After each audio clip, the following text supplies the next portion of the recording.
অনুপাতের অঙ্ক আমরা সচরাচর করেছি। স্ক্রিনে যে প্রশ্নটা আছে সেটা নিশ্চয়ই তোমরা করতে পারবে ম্যানুয়ালি।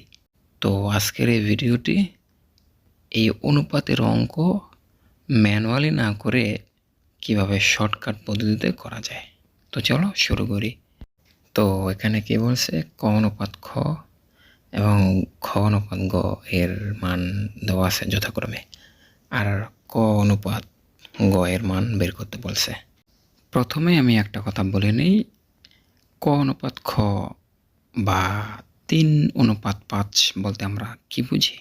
ধরো এখানে আমি 3:5 লিখলাম। এই 3:5 বলতে আমরা কি বুঝি? 3/5 এটাই তো নাকি? আর এদিকে 2:7 আছে, এটাকে আমরা কি লিখতে পারি? 2/7।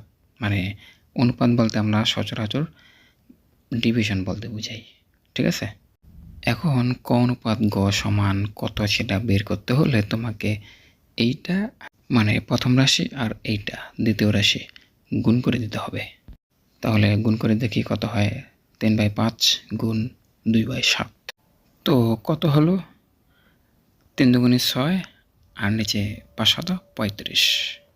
তো এটাকে অনুপাত আকারে নিলে হয় 6:35, অর্থাৎ ক অনুপাত গ সমান হলো 6:35।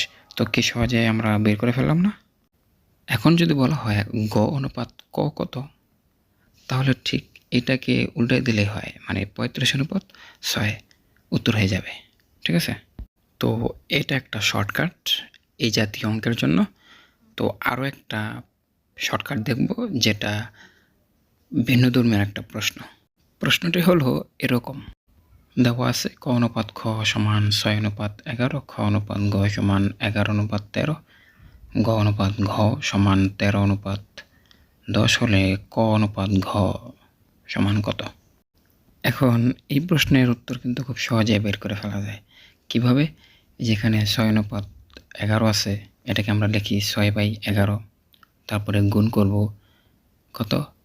11:13কে আমরা লিখব 11/13, তারপরে আবার গুণ করব 13:10কে আমরা 13/10, এভাবে গুণ করি। হ্যাঁ, এখন এখান থেকে কি কাটাকাটি যায়? হ্যাঁ যায়।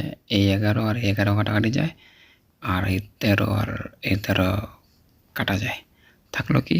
উপরে 6 আর নিচে 10, তাহলে 6/10 আর অনুপাত আকারে হয় 6:10। এই তো উত্তর। তোমাদের জন্য একটা প্রশ্ন রাখি, কমেন্টে জানাও দেখি কতজনে পারো।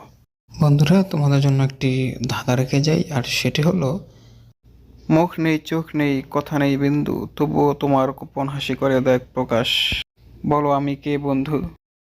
বন্ধুরা, আগের পর্বের ধাঁধাটি হলো, এমন কি আছে যার নিচে নামে কিন্তু উপরে ওঠে না? উত্তর হচ্ছে বৃষ্টি।